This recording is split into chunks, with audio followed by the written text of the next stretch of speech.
नहमदुहु व नुसल्ली अला रसूलिहिल करीम, अम्मा बाद। एक भाई सवाल करते हैं कि मीरब का माना हमने नेट से चेक किया तो वो जन्नत का फूल है, हम अपनी बच्चियों का नाम मीरब रख सकते हैं? भाई अच्छे तरीके से समझ लें, मीरब ये इसमें आला का सीगा है, इसके मुख्तलिफ माना आते हैं और एक माना तो इंतहाई गलत है, गोश्त काटने का आला।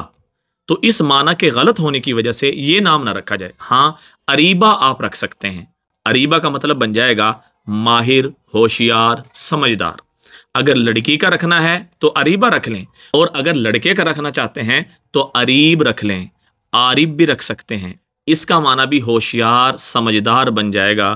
तो लिहाजा मीरब नाम किसी भी एतबार से ठीक नहीं है।